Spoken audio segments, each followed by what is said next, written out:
It was a great weekend of college hoops, a great Monday after that.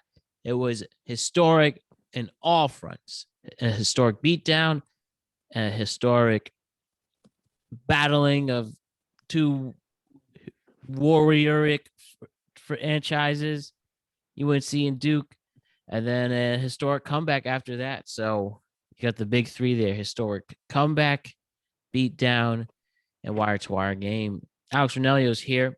What'd you ultimately think of the Final Four weekend? Was everything you wanted for? Hi Matt, happy to be back. Yeah, it was an amazing game. Came down to the wire the way I myself expected it. Didn't expect, some of the things that we saw in the first half and eventually what happened in the second half, but it was amazing how it shook out, and I'm excited to break it down with you. Indeed. So yes, first with the Kansas and Nova game, to talk about how our two teams got there. Did you expect it to turn out to be such a runaway game? It seemed like the Villanova being shorthanded really affected them after all. Yeah, for sure. Yeah, I mean, when we had the previous pregame show to the Final Four, I basically said that I talked about Villanova really only had one way to win this game and to even stay in it for that matter. Gillespie had to play out of his mind. They had to play a buttoned-up game offensively, and they had to really slow things down and try to change the pace in a way that gets Kansas into foul trouble. And for the first half, they kind of did that, but they had such a slow start out of the gates that they dug themselves too big a hole. And it kind of played out the way we expected. Yes, it did. And ultimately, a resilient team wound up taking the crown. And shouts to Jay Wright, the Villanova team that had various expectations. I don't think people really saw them going that deep. And ultimately, they proved us wrong. And good enough for their run. But Jayhawks take this one. And then when we transitioned to the Duke and North Carolina game, with what? There's over 18 lead changes. Maybe I'm a few numbers maybe I'm a few numbers off, but it was everything you wanted in a somewhat anticlimactic ending. There wasn't really a buzzer beat or anything like that. It came down to the free throws, and something that has always been said throughout March Madness and something we have brought up a few times on this show is it's all on your free throws, especially. And then when we see Duke with Williams missing those two, made the whole difference. And sadly, it looks like it cost Coach K the rest of his career. But what did you think of this game? How about that? It's everything we asked for. Did you enjoy every second of it like any other hardcore fan? I did. I loved every minute of it. It was so back and forth. You could feel the intensity in the stadium, and no, it was everything that it was made out to be in advertising. So I was very fortunate to watch it. Going back and forth down the stretch, it had every bit of momentum shifting from both sides, and it sucked to see Coach K go out the way he did, but I thought it was pretty amazing how those kids battled for him, because I thought that they made it a lot further than some people, including myself, thought that they would make in the tournament. So yeah, I mean, the game was exciting. It was electric.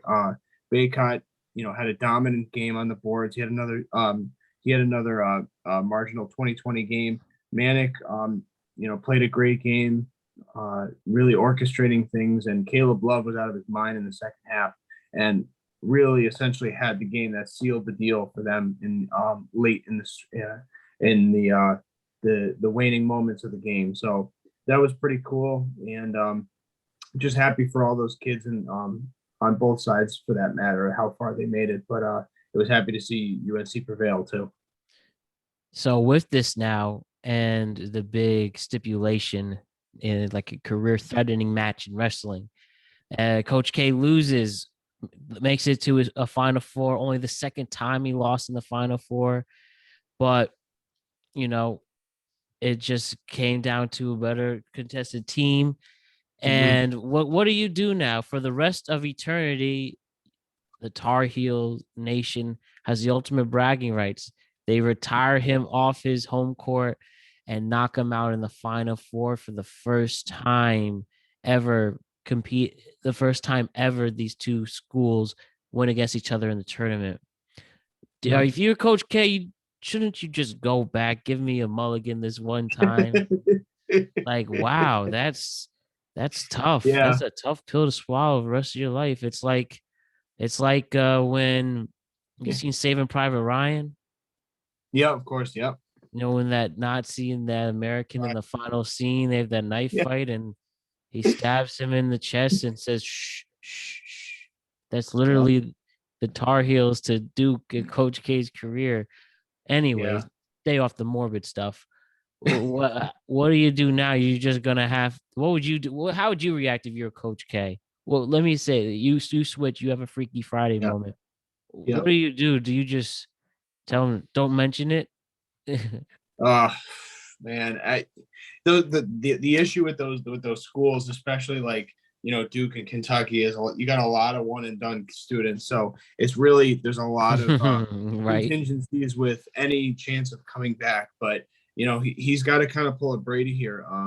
If he wants ultimate, if he wants ultimate redemptive powers, he's got to go sit down with the woman at home and say, look, I don't want to go out on these terms. This is going to haunt me for the rest of my life. And especially to go out, the way we did on not only on our home court at the end of the regular season, but then for them to do it double time us down in New Orleans about a few weeks later, it would bother me for the rest of my life. So I'm sure he's going to have that long talk. It'll probably be the second most awkward talk next to who's burying who in a few Oh years. So boy. not to get too morbid either, but no, I mean, if I was him, I would definitely be in his corner, ringing, sounding the bell to take it for one more year. Yeah, well, maybe he has to seriously consider it. People Yeah. have done stranger things. So now we go to the national championship, Kansas, North Carolina. At first, it seemed like the game was going to be over after the first half. Mm-hmm. It seemed everything that UNC was making was going in, and then Kansas, they couldn't hit anything. They couldn't hit a Yeah. layup or go on the perimeter or the three. It was tough. So it's 40-25 in the first half. And then I don't know. All it takes is an epic run. And Yep. ultimately, the Jayhawks overcome this comeback. They win the national championship. For many people thought this was the weakest number one seed. Well, I Mm-hmm. guess the joke is on them because Kansas won in this Yep. tournament that has been a lot of fun. Alex, what's your reaction to this game? And was this more of a choke or more of a comeback? Yeah. I mean, I don't want to take any credit away from Bill Self and those kids, but this was a total choke job. Really? You go into the half up 16, the way, and it wasn't even just the way, it wasn't even the margin that they went into the half with. I misspoke. I didn't mean 16, but the way they went into the half, the momentum they had, and the way they were playing, dominating the glass, getting to the free throw line. They had so many second chance opportunities on offense that even though they couldn't capitalize on, they were still getting those looks early in the second half. So I Mhm. felt very confident if I was anybody on UNC's side of the ball. Going into the locker room. I thought that they had total control, even though they weren't hitting their shots. I felt like they had total control of the pace and the spacing on the floor. I thought they were getting anything they wanted essentially, um, and they out rebounded them by 20, 55-35 for the game, Insane. 24-8 just on offense, and it was just an absolute annihilation, and that was with Baycott on a bum knee, so bum ankle. Right. So but the real true telling thing was just 31% shooting for the night.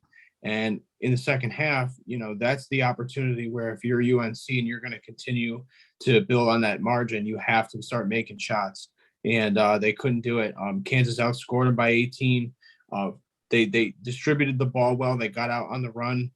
5 guys had 12 points or more, including Remy Martin, running the show. Mm-hmm. But they all got out in transition, and they were just made more shots. And once they got going and they cut the deficit, Carolina really didn't have enough answers. I think that a lot of the guys in their backcourt, Love and who's the other kid I'm trying to think of besides Caleb Love. That's But not Baycock. no, in their I'm sorry, in their front court next to Not Caleb Love. Manic. No, it's another guard. But anyway, they're both sophomores, so they got a couple years to develop and really refine themselves. But I felt like they showed their age in the second half because they didn't take the opportunities to take over for UNC when Manic didn't have it going and Baycott was a shell of himself. So with that said, it felt like in the second half, Carolina had their opportunities early on in the second half, and the wheels started falling off once they couldn't capitalize on those opportunities and those shots. I thought that Bill Self kept himself very composed. I thought that he didn't really overwhelm the team and panic them. They played stout defense. They got out on the break and they made easy baskets, and they just started picking away at things very early in the second half. So ultimately, by the end, I think they took advantage and picked on Baycott and got a lot of easy stuff inside, and they outlasted them. They played a great, phenomenal second half. It's all about the team who's hot on top, right? And you talk about guard RJ Davis. Yes, RJ Davis. Thank you. Yeah. All right. Well, perfect insight there.